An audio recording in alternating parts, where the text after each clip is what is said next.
Film शुरू होने से पहले बताया गया है कि दक्षिण अफ्रीका के कुछ शहरों में बहुत मुजरिम की वजह से और उनके द्वारा क्राइम करने की वजह से हर दिन 300 से भी ज़्यादा लोग मारा जाता है।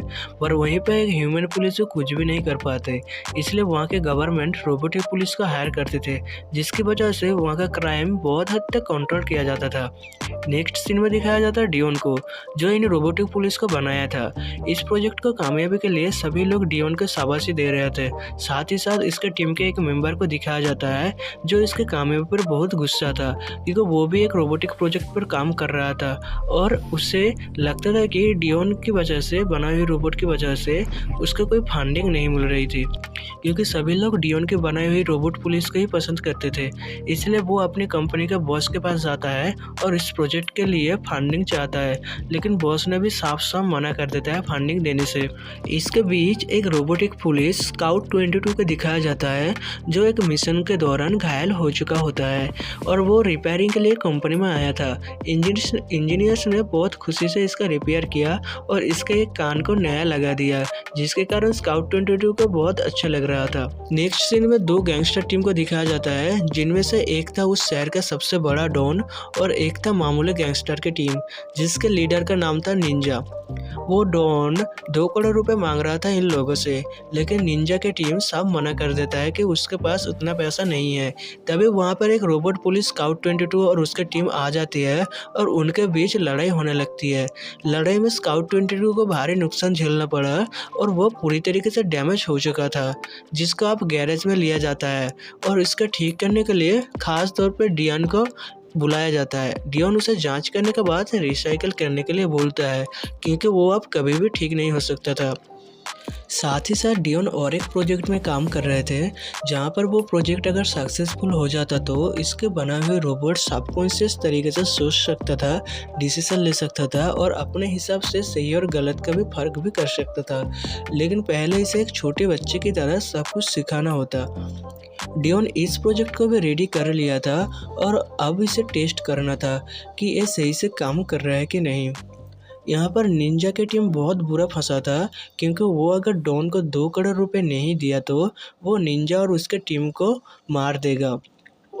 तो निंजा की टीम एक प्लान बनाता है कि सभी पुलिस रोबोट को स्विच ऑफ करके वो लोग अब बैंक रॉबरी करेगा और डॉन को सारे पैसे लौटा देंगे। और इसके लिए चाहिए था डियोन को, क्योंकि वो लोग सोचता है अगर डियोन ने इन रोबोट को बनाया है तो डियोन ही इन रोबोट को ऑफलाइन भी कर सकता है, और वो लोग डियोन को किडनैप करने का प्लान बनाता है। डियोन का ये नया प्रोजेक्ट सक्सेसफुल होने के बाद वो अपने बॉस के पास जाता है टेस्टिंग के लिए और बताता है कि उसका प्रोजेक्ट दुनिया का पहला ऐसा रोबोट होगा जो सबकॉन्शियसली एक बच्चे की तरह सोच सकेगा, डिसीजन ले सकेगा और सही गलत का फर्क भी कर सकेगा। लेकिन इसका बॉस साफ मना कर देता है इस टेस्टिंग को करने के लिए, क्योंकि वो नहीं चाहता कि इसकी कंपनी एक ऐसे रोबोट बनाए जो बेकार है। डियोन बताता है कि इस टेस्टिंग को करने के लिए कोई भी इन्वेस्टिंग की ज़रूरत नहीं है, क्योंकि वो प्रोजेक्ट स्काउट 22 के ऊपर करने वाला है जो अभी पूरी तरीके से बेकार है। लेकिन तब भी उसका बॉस नहीं मानता और डियोन को जाने के लिए बोलता है। डियोन वहाँ से चले जाता है।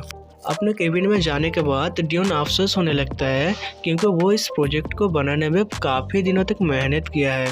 तभी उसके दिमाग में एक आइडिया आता है और वो गैरेज जाके स्काउट 22 और उसका अपडेट करने वाले USB डिवाइस को लेकर जाने लगता है। तभी रास्ते में निंजा और उसका टीम डियोन को किडनैप कर लेता है। यदि आपको भी अगर एक्सप्लोरेशन वीडियो अच्छा लगता है तो ये चैनल आपसे कहीं खो ना जाए, इसलिए चैनल को सब्सक्राइब जरूर कर लेना। इस मूवी के एक्सप्लोरेशन वीडियो के पहले पार्ट पर हम देखे थे डियोन को, जो एक पुलिस के लिए रोबोट बनाया था जिसका नाम था स्काउट रोबोट, जो काफ़ी हद तक सक्सेसफुल रोबोट साबित हुआ था। लेकिन डियोन एक ऐसा रोबोट बनाना चाहता था जो सबकॉन्शियसली इंसान के जैसा सोच सकेगा, डिसीजन ले सकेगा और सही गलत का फर्क भी कर सकेगा। डियोन ये प्रोजेक्ट में रेडी कर लिया था, लेकिन टेस्टिंग के लिए जब उसके बॉस के पास जाता है तो बॉस साफ मना कर देता है। लेकिन डियोन हार नहीं मानता और डियोन चोरी चुप के टेस्टिंग करने के लिए घर जा रहा होता है। तभी उसको कुछ किडनैपर ने किडनैप कर लेता है। आगे की कहानी ये रहा। डियोन को किडनैप करने के बाद निंजा और उसका टीम सभी पुलिस रोबोट को बंद करने के लिए बोलता है। डियोन बताता है कि वो ये काम नहीं कर सकता, लेकिन निंजा नहीं मानता और उसे गोली मारने ही वाला था। तब उसके टीम के एक मेंबर बताता है कि डियोन की वैन में एक रोबोट पड़ा हुआ है। निंजा कहता है कि उस रोबोट को इनके लिए रिप्रोग्राम करने के लिए।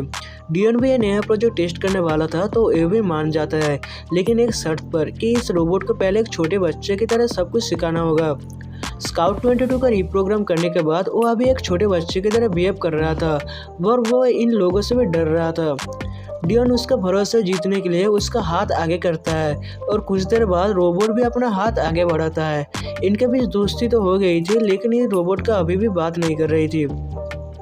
रोबोट को निंजा के टीम की एक लेडी जिसका नाम था योलंडी उसको बहुत पसंद करती थी और वो योलंडी इस रोबोट का नाम रखता है चैपी। चैपी का ये नाम बहुत पसंद आता है। चैपी योलंडी को मम्मी कह के बुलाती थी, लेकिन निंजा के इस रोबोट को बिल्कुल भी अच्छा नहीं लग रहा था और वो इस बेकार समझ के डियोन को बंदूक दिखा के भगा देता है। यहाँ पर कंपनी के बॉस और पुलिस के टीम के साथ मीटिंग पर विंस अपने बनाए हुए प्रोजेक्ट के बारे में बताता है, लेकिन पुलिस को यह रोबोट पसंद नहीं आता। विंस दोबारा इस रोबोट के खासियत के बारे में बताता है, लेकिन पुलिस को इस रोबोट को बिल्कुल भी पसंद नहीं आता और वो लेने से मना कर देता है। विंस काफ़ी गुस्सा था और वो सभी स्काउट रोबोट को ऑफलाइन करने के लिए सोचता है, तभी जाकर उसके प्रोजेक्ट को कामयाबी मिलेगी। लेकिन इसके लिए USB ड्राइवर चाहिए था जो अभी डियोन के पास था। वो डियोन के पास जाता है और वो USB ड्राइवर मांगता है, लेकिन डियोन नहीं देता। उसके अगले दिन जब डियोन चैपी से मिलने जाता है तब विंस उसका पीछा करता है। यहाँ पर मॉमी चैपी को कुछ बात करना सिखा रही थी। जब डियोन चैपी से बात करता है तब चैपी गैंगस्टर के जैसा बात कर रहा था। तब डियोन को गुस्सा आता है और वो चैपी को एक वादा करने के लिए बोलता है कि वो कभी भी क्राइम नहीं करेगा। चैपी भी वादा करता है कि वो कभी भी क्राइम नहीं करेगा। उसके बाद डियोन चैपी को पेंटिंग करने सिखा रही थी, तभी निंजा वहाँ पर आ जाती है और डियोन को भगा देती है। निंजा चैपी के ऊपर बहुत गुस्सा करता था क्योंकि निंजा चैपी को गैंगस्टर बनाना चाहता था, इसलिए वो चैपी को बाहर की दुनिया दिखाना चाहता था ताकि चैपी खुद को स्ट्रॉन्ग बना सके। इसलिए निंजा और अमेरिका दोनों मिलकर चैपी को बाहर छोड़ाते हैं। जहाँ पर कुछ बच्चे चैपी को पुलिस रोबोट समझ के पहले तो वो लोग डर जाते हैं, लेकिन चैपी जब उन लोगों के पास जाता है तो वो लोग समझ जाता है कि चैपी कोई पुलिस का रोबोट नहीं है। तब वो लोग चैपी के साथ बहुत बुरा व्यवहार करते हैं।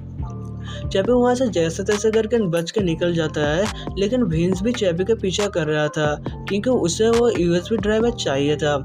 कुछ देर बाद विंस चैपी को ढूंढ लेता है और उसे बेहोश करके चैपी को पकड़ लेता है। विंस चैपी को पकड़ने के बाद उसका एक हाथ काट देता है और उसके USB ड्राइवर भी ले लेता है। विंस चैपी को पूरी तरीके से मारने ही वाला था, तभी चैपी ने उनके ऊपर हमला करके वहाँ से भाग जाता है। इतना सब कुछ होने के बाद चैपी वापस घर लौट आता है और वह मम्मी को सब कुछ बता देता है। मम्मी ने उसके हालत देखकर उसको रिपेयर करता है। बाद में निंजा के ऊपर बहुत गुस्सा करता है। नेक्स्ट डे निंजा चैपी के पास जाता है और उससे माफ़ी मांगता है और उससे दोस्ती भी कर लेता है। उसके बाद निंजा ने चैपी को ट्रेनिंग देना शुरू कर दिया था ताकि वो बैंक रॉबरी अच्छे से कर सके, लेकिन चैपी ने मना कर देता है कोई भी क्राइम करने के लिए। वो लोग चैपी को झूठी कहानी सुनाकर चैपी को कार चुराने के लिए ले जाता है, जहाँ पर चैपी ने उस कार के पूरा धज्जियाँ उड़ा दी, लेकिन समझाने के बाद चैपी ने और भी सारे कार को चुरा के ले आया था। निंजा ने उस समय चैपी को बता दिया था कि चैपी का बैटरी बहुत जल्द ख़त्म होने वाला है, जिसके बाद वो मर जाएगा। निंजा ने चैपी को बताया कि वो अगर बैंक रॉबर में उसको मदद करेगा तो वो चैपी को बचा लेगा। इसके बाद डियोन जब चैपी से मिलने आता है तब अचानक चैपी बंद पड़ जाता है। दरअसल विंस ने डियोन से बदला लेने के लिए डियोन के बनाए हुए सारे रोबोट को बंद कर रहा था उस USB डिवाइस की मदद से। डियोन जल्दी से चैपी को लेकर अपने लैब आता है, जहाँ पर वो चैपी को जल्दी से ठीक कर देता है। वहाँ पर चैपी को टेबल के ऊपर एक न्यूरोट्रांसमीटर हेलमेट दिखता है और वो उसे अपने साथ घर ले आता है। चैपी बहुत घबराया हुआ था क्योंकि बहुत जल्द वो मरने वाला था, तो उसके लिए वो पूरी कोशिश कर रहा था कि कोई नई उपाय खोजने की जिससे वो बच सके। लेकिन अफसोस बहुत कोशिश करने के बाद भी उसे कोई उपाय नहीं मिलता। बाद में वो चला जाता है बैंक रॉबरी करने के लिए निंजा के साथ, ताकि निंजा उसे बचा सके। लेकिन बैंक रॉबरी करते समय वो लोग पुलिस की नज़र में आ जाता है और वो न्यूज़ में वायरल हो जाता है। तभी विंस अपने बॉस के पास जाता है और वह बॉस सारी घटनाएं बता देता है। गुस्से में बॉस डियोन और चैपी को मारने के लिए परमिशन दे देता है और साथ ही साथ विंस को बनाए हुए नया प्रोजेक्ट और रोबोट को भी चलाने के परमिशन दे देता है। लेकिन डियोन को पता चल चुका था कि इसे सब किसका किरदार है। चैपी का रोबरी करते हुए डॉन भी देख लेता है और अभी डॉन को पैसे के बदले चैपी चाहिए था। रोबरी करके जब चैपी वापस आकर निंजा को बोलता है कि उसे बचा लेने के लिए, तब निंजा उसे सब कुछ सच बता देता है कि वो चैपी को नहीं बचा सकता, उसने झूठ बोला था। चैपी बहुत इमोशनल हो जाता है और निंजा के ऊपर बहुत गुस्सा करता है। तभी डियोन आके बताता है कि वो लोग चैपी को मारने आ रहा है। डॉन भी वहाँ पर आ जाता है और चैपी को ले जाने के लिए विंस के बनाई हुई रोबोट जो विंस खुद ऑपरेट कर रहा है वो भी आ जाता है चैपी को मारने के लिए। तीनों के बीच भारी लड़ाई होती है और लड़ाई में डियोन और मम्मी को गोली लगने के बाद मम्मी मारा जाता है। इसके बाद चैपी निकलता है और वो बड़े रोबोट को मार गिराता है। चैपी बहुत गुस्सा होता है क्योंकि उसका मम्मी को बहुत प्यार करता था वो। तब वो विंस के पास जाता है और उसे मारने लगता है। गोली लगने के बाद डियोन तब भी जिंदा था। चैपी खुद भी मरने वाला था तो वो एक दिमाग लगाया। उसने न्यूरोट्रांसमीटर हेलमेट के इस्तेमाल करके डियोन के शरीर को एक रोबोट में ट्रांसफ़र कर देता है, जिससे डियोन बच जाता है और खुद भी और एक रोबोट में ट्रांसफ़र हो जाता है। बाद में डियोन और चैपी वहाँ से भाग जाता है। इस फिल्म का नाम है चैपी, जो 2014 में रिलीज़ हुआ था। मूवी बहुत ही इंटरेस्टिंग है, इसे आप ऑनलाइन डाउनलोड कर सकते हो या फिर यूट्यूब मूवी में जाकर देख सकते हो। आज के एक्सप्लेनेशन वीडियो कैसा लगा कमेंट ज़रूर करना और हमारे चैनल को सब्सक्राइब करके वीडियो को लाइक ज़रूर कर देना।